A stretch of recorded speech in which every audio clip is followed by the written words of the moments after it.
La plupart des gens ne perdent pas parce qu'ils sont faibles, mais parce qu'ils ne peuvent pas contrôler leurs émotions lorsqu'ils sont mis au défi. Pensez à la dernière fois que vous avez vu quelqu'un qui avait complètement raison perdre une dispute. Ils avaient les faits, ils avaient la logique, mais au moment où la pression est montée, ils ont cédé. Le ton de leur voix est monté, leurs mains ont commencé à bouger trop vite, et d'un seul coup, plus personne ne les croyait. Chaque confrontation à laquelle vous faites face est un test. Pas de votre intelligence, pas de vos faits, c'est un test de contrôle. Pouvez-vous rester stable quand quelqu'un attaque votre idée? Pouvez-vous penser clairement quand votre cœur bat la chamade? Pouvez-vous parler calmement quand tout en vous veut exploser? Si vous y parvenez, vous gagnez. Pas seulement la dispute, vous gagnez le respect, la confiance et le pouvoir. Machiavel a compris quelque chose que la plupart des gens ignorent encore aujourd'hui. Le pouvoir n'appartient pas à la personne la plus bruyante de la pièce. Il appartient à celle qui reste calme quand tout le monde s'effondre. Machiavel a passé sa vie à étudier les dirigeants et les politiciens. Il a vu des empires naître et s'effondrer. Et il a découvert une vérité brutale. Si vous ne pouvez pas vous contrôler vous-même, vous ne pouvez rien contrôler d'autre. Aujourd'hui, nous allons analyser en détail comment rester inébranlable dans n'importe quelle confrontation. Comment votre corps vous trahit en quelques secondes. Comment les gens vous lisent avant même que vous ne parliez. Et comment transformer la tension en votre avantage.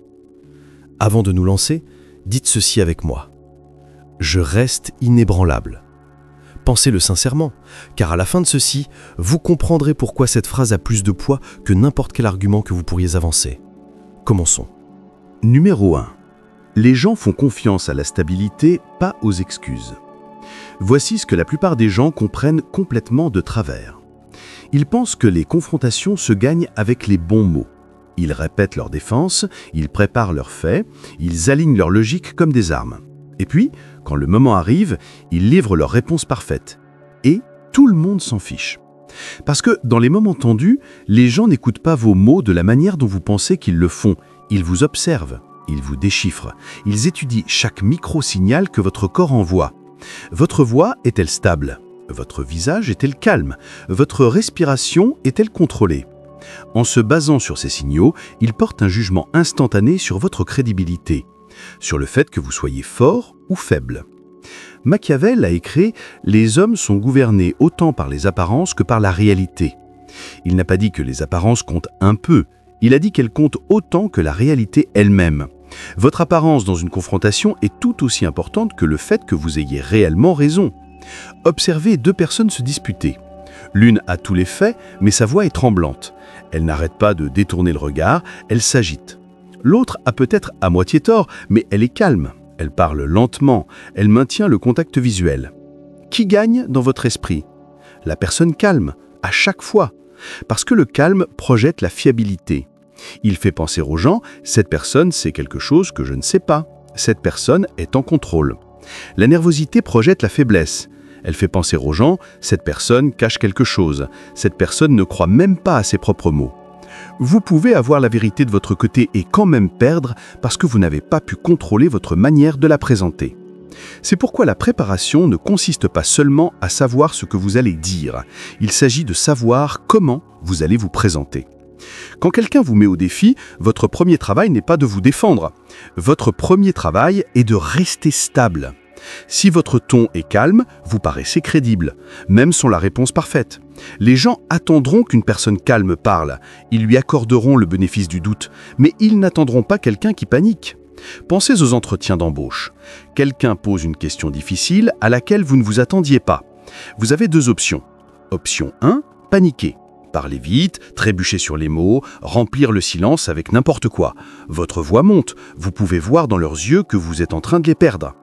Option 2, faire une pause, respirer, les regarder dans les yeux. C'est une excellente question. Laissez-moi y réfléchir une seconde. Puis, prenez cette seconde, calmement. Quelle version obtient le poste? La deuxième. Pas parce que la réponse était meilleure, parce que la prestance était plus forte. Cela s'applique partout. Les disputes avec votre partenaire, les conversations avec votre boss, les critiques publiques, les dramas familiaux. Vos mots comptent moins que votre prestance, votre logique compte moins que votre sang-froid. Restez stable et les gens vous feront confiance, même lorsqu'ils ne sont pas d'accord. Restez stable et vous contrôlez la pièce même sans avoir toutes les réponses. La stabilité, c'est la confiance, la nervosité, c'est le doute. Numéro 2. Corps stable, esprit stable. Soyons précis, parce que dire « restez calme » est facile. Le faire réellement quand votre cœur s'emballe, c'est autre chose. Dans une confrontation, les gens scrutent votre corps. Et votre corps dit la vérité, même quand votre bouche ment. Vous pouvez dire « je mets bien », mais si vos mains tremblent et que votre regard est fuyant, personne ne vous croit. Votre corps est un panneau publicitaire qui annonce votre état interne. La plupart des gens peuvent le lire en 3 secondes. Des mains qui tremblent signifient de la nervosité. Un regard fuyant signifie de l'insécurité. Une voix précipitée signifie de la panique. Des bras croisés signifie une attitude défensive. Chaque mouvement, chaque changement de posture, chaque changement de ton, les gens le perçoivent et l'utilisent pour décider s'ils doivent vous respecter ou vous ignorer. Machiavel a dit « Les hommes jugent plus par l'œil que par la main ». Ce qu'ils voient dans votre sang-froid importe plus que ce que vous argumentez avec des mots. Pour rester inébranlable, contrôlez d'abord votre corps. Parce que votre esprit suit votre corps, pas l'inverse. La plupart des gens pensent à l'envers. Ils pensent que calmer leur esprit calmera leur corps, mais quand vous êtes dans une confrontation, votre système nerveux est déjà activé. Essayez de calmer votre esprit avec les seules pensées, c'est comme arrêter un train de marchandises en y pensant. Contrôlez votre corps. Votre cerveau reçoit des signaux de votre corps. Si votre corps est calme, votre cerveau pense « peut-être que ce n'est pas si dangereux ». Votre esprit suit. 3 choses que vous pouvez contrôler dès maintenant. Premièrement, votre respiration. Quand vous êtes stressé, votre respiration s'accélère et devient superficielle. Vous respirez avec votre poitrine. Cela envoie un signal à votre cerveau, danger, mode survie. Votre cortex préfrontal, la partie qui gère la logique et le raisonnement, se déconnecte. Votre amygdale, la partie qui gère la peur, prend le dessus. C'est pourquoi les gens disent des choses stupides dans les disputes. C'est votre cerveau effrayé qui est aux commandes, pas votre cerveau intelligent. Alors, quand vous sentez la pression monter, ralentissez votre respiration. Inspirez par le nez, expirez par la bouche. Respirez avec votre ventre, pas avec votre poitrine. Faites-le plusieurs fois. Votre rythme cardiaque baisse, votre cerveau reçoit le message « Nous allons bien ». Maintenant, vous pouvez penser clairement. Deuxièmement, votre posture. Tenez-vous debout ou assis comme si vous étiez en contrôle, pas arrogant, juste solide. Debout, ancrez vos pieds à la largeur des épaules. Ne transférez pas votre poids d'avant en arrière. Restez simplement ferme. Assis, tenez-vous droit. Ne vous affaissez pas. Gardez les épaules détendues, mais pas avachies. Gardez vos mains visibles et immobiles. Ne tripotez pas votre stylo, votre téléphone, vos cheveux. Ne tapotez pas des doigts, ne croisez et décroisez pas vos bras. Chaque mouvement inutile trahit la nervosité. Gardez vos mains immobiles, sur la table, sur vos genoux, le long de votre corps. Calme et contrôlé. Cela vous donne l'air stable aux yeux de tous ceux qui regardent. Et cela vous fait vous sentir stable. Votre cerveau voit votre corps agir calmement et commence à y croire. Troisièmement, votre voix. Quand vous êtes nerveux ou en colère, votre voix s'accélère, devient plus aiguë, devient plus forte ou plus faible de manière étrange. Vous parlez plus vite en essayant de tout dire avant de perdre votre courage. Au moment où votre voix change de cette façon, les gens cessent de vous faire confiance. Alors, ralentissez. Parlez à 70% de votre vitesse normale. Baissez légèrement le ton de votre voix. Gardez un volume constant. Si vous avez besoin de faire une pause, faites une pause. Ne remplissez pas les silences avec des « ou des rires nerveux. Faites juste une pause. Laissez le silence s'installer. Le silence est un pouvoir. Le silence met les autres mal à l'aise. Quand ils sont mal à l'aise, ils commencent à parler pour combler le vide. Quand ils commencent à parler, vous reprenez le contrôle. Une voix calme et mesurée incite les gens à s'arrêter et à écouter. Elle vous donne l'air de savoir quelque chose qu'ils ignorent. Voici ce que la plupart ne réalisent pas. Un langage corporel calme ne vous donne pas seulement l'air fort, il fait douter les autres de leur propre agitation. Quand vous restez calme pendant que quelqu'un crie, quelque chose d'étrange se produit dans leur cerveau. Ils commencent à se sentir déséquilibrés. Ils vous lancent de l'énergie et vous ne réagissez pas comme ils s'y attendaient. Ils s'attendaient à ce que vous criez en retour, que vous égaliez leur intensité. Quand vous ne le faites pas, ils se remettent en question. Pourquoi suis-je si énervé? Pourquoi cette personne n'a-t-elle pas peur? C'est-elle quelque chose que j'ignore? D'un seul coup, vous avez pris le dessus sans élever la voix. Machiavel savait que celui qui contrôle son corps contrôle la situation. Le pouvoir n'est pas une question d'agression, c'est une question de prestance. Quand quelqu'un vous attaque violemment, quand la tension monte en flèche, souvenez-vous, ralentissez votre respiration, stabilisez votre posture, mesurez votre voix, maîtrisez votre corps et votre esprit suivra. Maîtrisez les deux et personne ne pourra vous ébranler. Parlons du fait de prendre les choses personnellement. Quelqu'un vous critique, remet en question votre compétence et immédiatement vous le sentez dans votre poitrine. Cette chaleur, cette attitude défensive, cette voix qui hurle « comment hostile ». À partir de ce moment, vous ne pensez plus clairement, vous réagissez. Vous vous défendez, vous protégez votre ego au lieu de résoudre le problème. C'est à ce moment que vous perdez. Au moment où vous prenez quelque chose personnellement, vous cessez d'être stratégique, vous cessez de penser à l'avance, vous cessez de voir la situation dans son ensemble. Vous essayez juste de gagner maintenant, peu importe ce que cela coûtera plus tard. C'est là que le détachement devient votre super pouvoir. Le détachement ne signifie pas que vous vous en fichez. Cela signifie que vous ne laissez pas les émotions détourner votre cerveau quand vous en avez le plus besoin. Cela signifie prendre du recul pendant une seconde, même en pleine confrontation, et voir la situation comme un observateur, pas comme une victime. Machiavel a dit un jour « Un homme sage agit comme il le doit, non comme il le ressent. Agit comme il le doit, non comme il le ressent. Pas ce qui vous fait vous sentir mieux, pas ce qui satisfait votre ego. Ce que vous devez faire pour obtenir le résultat que vous voulez réellement. » La plupart du temps, cela signifie rester calme, rester détaché et répondre intelligemment au lieu d'émotionnellement. Par exemple, vous êtes en réunion. Vous avez travaillé sur un projet pendant des semaines. Vous présentez votre idée. Puis quelqu'un, David, la démolit devant tout le monde. « Je ne pense pas que cela fonctionnera, ce n'est pas réaliste. Nous avons déjà essayé des choses comme ça auparavant. » Deux choix. 1. Le prendre personnellement. Devenir défensif. Votre voix se crispe. « En fait, David, si tu avais lu la proposition complète, tu verrais que j'aborde ces préoccupations. Ce n'est en rien comparable à ce qui a été fait avant. » Maintenant, la pièce est tendue. Tout le monde est mal à l'aise. David insiste parce que vous l'avez défié publiquement. Même si vous avez raison, vous passez pour quelqu'un de mauvais parce que vous n'avez pas su gérer la critique sans devenir émotif. 2. Le détachement. Réalisez que le commentaire de David n'est pas personnel, c'est juste une information. Peut-être qu'il a une préoccupation valable, peut-être qu'il est difficile. Quoi qu'il en soit, peu importe. Vous n'êtes pas ici pour défendre votre ego, vous êtes ici pour prendre la meilleure décision. Alors, vous faites une pause, hochez la tête. C'est une remarque pertinente, David. Qu'est-ce qui vous préoccupe le plus spécifiquement? Approfondissons ce point. Regardez ce qu'il se passe. La tension baisse. La salle vous voit comme quelqu'un de raisonnable. David explique sa préoccupation correctement, vous aidant à améliorer l'idée, ou il se rétracte parce qu'il n'a pas de bonne raison. Dans tous les cas, vous gagnez. Pas en vous battant, en restant détaché. Vous voyez la différence? Première version, agir comme vous le ressentiez, sur la défensive, attaquer, émotif.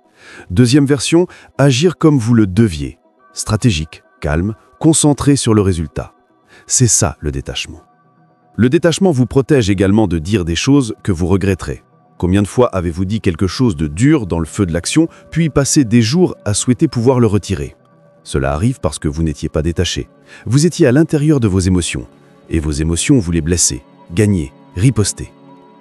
Une fois que les mots sont sortis, ils sont sortis. Vous pouvez vous excuser, expliquer, mais vous ne pouvez pas annuler les dégâts. Le détachement vous donne de l'espace pour penser, de l'espace pour choisir vos mots avec cuillère, de l'espace pour demander « ce que je m'apprête à dire, va-t-il m'aider ou me nuire à long terme ?» La plupart du temps, nuire. Alors vous ne le dites pas. Au lieu de cela, vous répondez intelligemment. Restez sur le sujet. Gardez votre objectif en tête. Plus vous pratiquez le détachement, moins cela demande d'efforts. Au début, c'est difficile. Vous vous rappelez activement de prendre du recul, de respirer, de ne pas prendre les choses personnellement. Avec le temps, cela devient automatique. Vous remarquez le moment où vos émotions montent. Vous vous rattrapez avant de réagir. Vous faites une pause, vous vous détachez, puis vous répondez. Cette pause, ce minuscule espace entre le stimulus et la réponse, c'est là que réside votre pouvoir. Dans cette pause, vous n'êtes pas une victime. Vous ne réagissez pas aveuglément. Vous choisissez votre réponse. Quand vous choisissez, vous êtes en contrôle.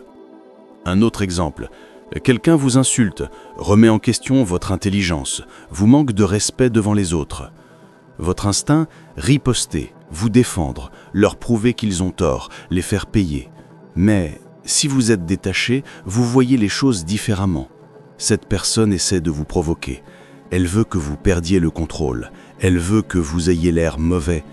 Si vous réagissez comme elle s'y attend, vous lui donnez exactement ce qu'elle veut. Alors, vous ne réagissez pas du tout. Ou vous réagissez si calmement que ça la déstabilise. Perspective intéressante. Merci de l'avoir partagée. Puis, vous passez à autre chose. Comme si ça ne vous avait même pas touché. Ça, c'est du pouvoir. Ça, c'est du contrôle. Maintenant, c'est elle qui a l'air mauvaise, agressive, émotive, désespérée. Et vous, vous avez l'air inébranlable. Machiavel savait que celui qui contrôle ses émotions contrôle le résultat. Le détachement crée de la clarté. La clarté crée de meilleures décisions. De meilleures décisions créent de meilleurs résultats. Quand quelqu'un vous met au défi, quand la pression monte, quand vous ressentez cette envie de vous défendre, respirez, prenez du recul, observez, détachez-vous, voyez la situation pour ce qu'elle est, pas ce que vos émotions vous disent qu'elle est, puis répondez comme vous le devez, pas comme vous le ressentez. C'est comme ça que vous restez inébranlable. Numéro 4. Le calme transforme la tension en un levier d'influence. Maintenant, nous entrons dans la vraie stratégie, parce que rester calme n'est pas seulement une défense, c'est une arme. Quand les choses s'enveniment, le calme se démarque. Tout le monde élève la voix, devient émotif, se coupe la parole, l'énergie est chaotique, et puis il y a vous, calme, stable, n'ajoutant rien au bruit. Immédiatement, vous devenez le centre de gravité. Les gens prêtent attention différemment. Pas parce que vous êtes bruyant, parce que vous êtes silencieux dans une pièce pleine de bruit. C'est là que le levier d'influence commence. Quand vous êtes calme dans le chaos, les autres suivent inconsciemment votre exemple. Ils baissent la voix pour correspondre à la vôtre. Ils ralentissent. Ils se tournent vers vous pour obtenir une direction, de la stabilité, du réconfort. Vous devenez l'encre dans la pièce, celui qui a l'air en contrôle, même si d'autres ont un rang plus élevé, même s'ils sont plus âgés, plus expérimentés. Rien de tout cela n'a d'importance. À ce moment-là, l'autorité appartient à celui qui semble le moins ébranlé. Du pur Machiavel, il a compris que la véritable autorité n'est pas donnée par des titres, elle est prise par celui qui impose sa prestance. Dispute avec l'autre partenaire, vous restez calme pendant que lui ou elle est contrarié. Soudain, vous êtes la personne raisonnable, même si vous avez en partie tort. Conflit avec la famille, vous gardez une voix stable pendant que les autres crient. Vous devenez celui vers qui les gens se tournent pour des solutions. Conflit au travail, vous restez posé pendant que les autres paniquent. Votre basson vous voit comme un potentiel leader. Ce n'est pas de la manipulation, c'est un comprendre la réalité. Les gens gravitent vers la stabilité. Quand tout s'effondre, ils veulent quelqu'un qui ne s'effondre pas, quelqu'un qui a l'air de savoir quoi faire ensuite. Si vous êtes cette personne, vous gagnez une influence que vous n'aviez pas auparavant. Vous n'avez pas besoin de toutes les réponses, vous n'avez pas besoin d'être le plus intelligent, vous n'avez même pas besoin d'avoir raison, vous avez juste besoin d'être calme. Le calme crée l'illusion de la compétence. Il fait croire aux gens que vous êtes plus capable que vous ne l'êtes peut-être à ce moment-là. Une fois qu'ils pensent ça, ils s'en remettent à vous, demandent votre avis, cherchent votre approbation. C'est ça le levier d'influence. Soyons clairs, le levier d'influence ici ne signifie pas de la manipulation. Cela signifie que vous êtes dans une meilleure position pour guider le résultat d'une manière qui fonctionne pour tout le monde. Avec ce levier, vous pouvez désamorcer la situation, proposer des solutions que les autres n'auraient pas écoutées, si vous étiez émotif aussi. Vous pouvez dire « Prenons tous une grande respiration et abordons cela différemment ». Et les gens écoutent vraiment, parce que vous ne faites pas partie du problème. Vous faites partie de la solution. C'est comme ça que vous restez inébranlable. Machiavel a beaucoup écrit sur la perception et le pouvoir. Il savait que la façon dont vous êtes perçu importe souvent plus que ce que vous êtes réellement. Un prince qui paraît fort est fort, même si son royaume a des difficultés. Un leader qui paraît calme est digne de confiance, même s'il est intérieurement incertain. Ce n'est pas de la malhonnêteté, c'est comprendre la nature humaine. Les gens prennent des décisions basées sur ce qu'ils voient et ressentent, pas seulement sur des faits. Ce qu'ils voient quand vous restez calme, c'est la force, la confiance, le contrôle. Alors ils vous donnent de l'autorité, même si vous ne l'aviez pas avant. Vous vous disputez avec quelqu'un que vous aimez. Partenaire, meilleur ami, frère ou sœur, la situation s'échauffe. Ils disent des choses qui blessent. Vous voulez dire des choses qui blessent en retour, mais vous restez calme. Vous écoutez. Vous n'interrompez pas. Vous n'élevez pas la voix.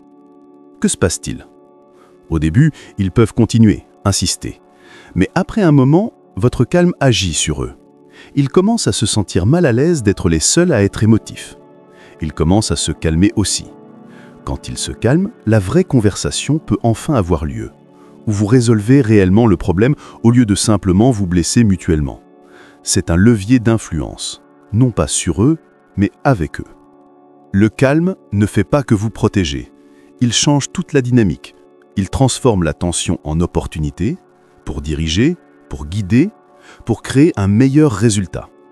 Quand la pièce est surchauffée, quand les émotions sont à leur comble, quand les choses semblent hors de contrôle, n'ajoutez pas d'huile sur le feu. Soyez le calme dans la tempête. Observez à quelle vitesse vous devenez la personne que tout le monde regarde. Numéro 5. La constance construit une réputation intouchable. C'est ici que tout se met en place. Rester calme une fois, dans une réunion, une dispute, une confrontation, c'est bien. Ça aide sur le moment. Les gens le remarquent. Vous avez bien géré la situation. Vous passez à autre chose. Mais rester calme de manière constante, au fil du temps, dans chaque situation, c'est là que vous devenez intouchable. Si vous êtes calme une fois, les gens considèrent que c'est de la chance.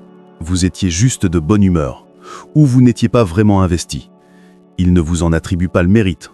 Ils ne changent pas leur façon de vous voir.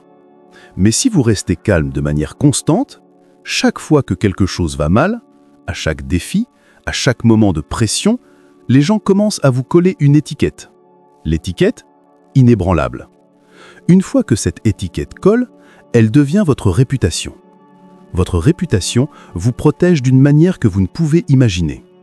Quand vous avez la réputation de rester calme sous la pression, les gens arrêtent d'essayer de vous mettre la pression. Ils savent que ça ne marchera pas. Élever la voix ne vous déstabilisera pas. Les tactiques agressives, les menaces, la manipulation émotionnelle, rien de tout cela ne vous fera bouger. Alors, ils arrêtent de gaspiller leur énergie. Ils vous approchent différemment, avec respect, professionnellement, avec leur meilleur comportement, parce qu'ils savent que c'est la seule façon de vous atteindre. Votre calme devient un bouclier. Il filtre les absurdités avant même qu'elles ne vous atteignent. Pensez à quelqu'un que vous connaissez qui ne perd jamais son sang-froid. Vraiment jamais, quoi qu'il arrive. Comment les gens traitent-tu cette personne? Avec précaution, avec respect. Parce que tout le monde sait que cette personne ne réagira pas comme la plupart des gens. Maintenant, pensez à quelqu'un qui explose tout le temps, toujours émotif, perdant toujours le contrôle. Comment les gens les traitent-ils? Avec prudence, bien sûr, mais pas avec respect. Ils les voient comme imprévisibles, peu fiables, quelqu'un à éviter. C'est la différence que fait la réputation. Machiavel comprenait cela.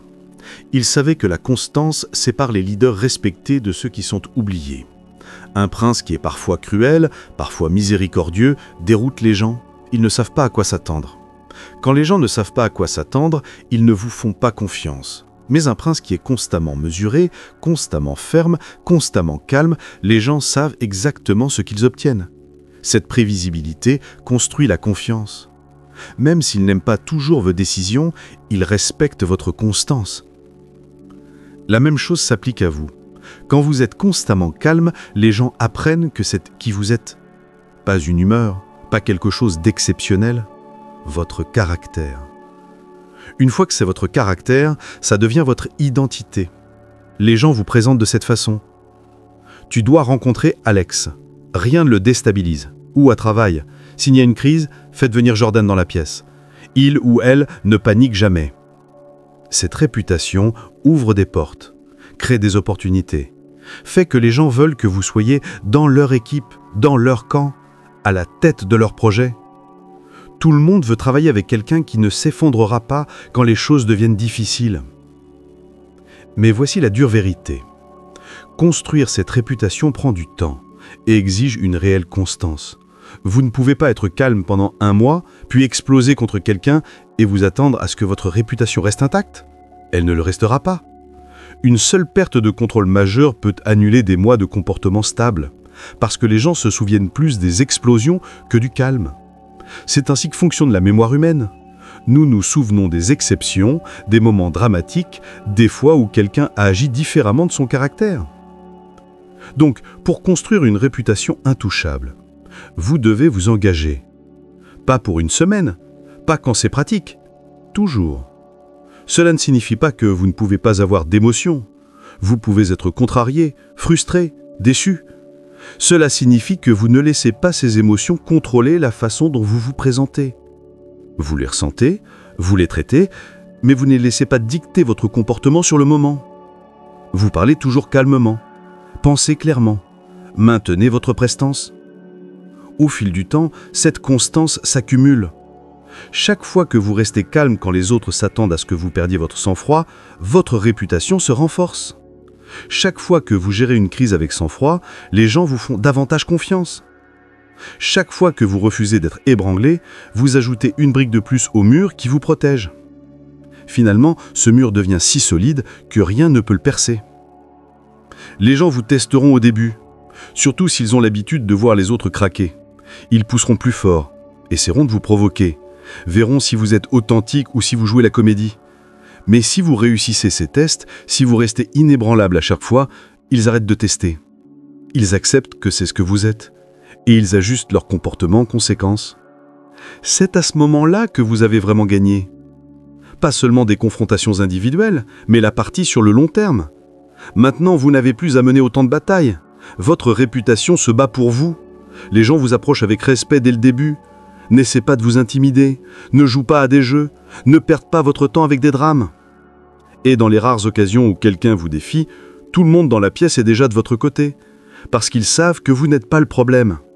Machiavel a dit « Il vaut mieux être craint qu'aimé si l'on ne peut être les deux ». Mais il y a une 3e option, être inébranlable. Quand vous êtes inébranlable, les gens ne vous craignent pas vraiment, et ils ne vous aiment peut-être pas, mais ils vous respectent, profondément. Et le respect a plus de valeur que la peur ou l'amour. Parce que le respect dure. La peur s'estompe quand vous ne regardez pas. L'amour s'estompe quand les émotions changent. Mais le respect pour quelqu'un qui ne cède jamais, ça reste. Si vous ne retenez rien d'autre de tout cela, retenez ceci. Le calme n'est pas juste une tactique, c'est une identité. Construisez cette identité de manière constante, au fil du temps. Et vous ne survivrez pas seulement aux confrontations, vous vous élèverez complètement au-dessus d'elles. La véritable force dans la confrontation n'est pas une question de volume, pas de domination, pas de la voix la plus forte ou de la réplique la plus acérée, c'est une question de stabilité. Les gens perdent confiance en ceux qui ne peuvent pas se maîtriser. Ils voient quelqu'un trembler, la voix qui se brise, les émotions qui débordent et pensent « on ne peut pas confier à cette personne quoi que ce soit d'important ». Mais quand ils voient quelqu'un rester calme, qui ne bronche pas, qui garde son sang-froid quand tout le monde s'effondre, ils suivent, ils respectent. Parfois, ils craignent même. Pas parce que vous êtes agressif, parce que vous êtes intouchable. La leçon de Machiavel est simple. Contrôlez-vous d'abord et vous contrôlerez la situation. Quand vous maîtrisez votre respiration, votre posture, votre voix, vous maîtrisez la pièce. Quand vous vous détachez de l'émotion et agissez stratégiquement, vous gagnez la partie sur le long terme. Quand vous restez calme, de manière constante, vous construisez une réputation qui vous protège pour toujours. Ce n'est pas de la théorie, c'est ainsi que le pouvoir fonctionne réellement. La personne qui reste inébranlable n'a pas besoin d'être la plus intelligente, la plus forte ou la plus expérimentée. Elle a juste besoin d'être celle qui ne cède jamais. Et avec le temps, cela devient tout. Alors, souvenez-vous, vous ne gagnez pas les disputes en étant plus bruyant. Vous gagnez en étant intouchable. Pratiquez cela dans de petits moments d'abord. Quand quelqu'un vous coupe la route en voiture, quand un collègue vous parle sèchement, quand la famille vous pousse à bout, restez calme, respirez lentement, parlez d'une voix stable, détachez-vous. Chaque fois que vous le faites, vous développez la compétence, vous construisez la réputation, vous construisez l'identité. Finalement, cela devient ce que vous êtes. Pas ce que vous faites dans certaines situations, qui vous êtes dans toutes les situations. C'est à ce moment-là que vous devenez vraiment inébranlable. Si cela a résonné en vous, cliquez sur le bouton « J'aime ». Partagez ceci avec quelqu'un qui a besoin de l'entendre. Abonnez-vous pour plus de leçons sur le pouvoir, le sang-froid et la stratégie. Et avant de partir, dites ceci une dernière fois avec moi. Rien ne m'ébranle. Pensez-le sincèrement, vivez-le, devenez-le.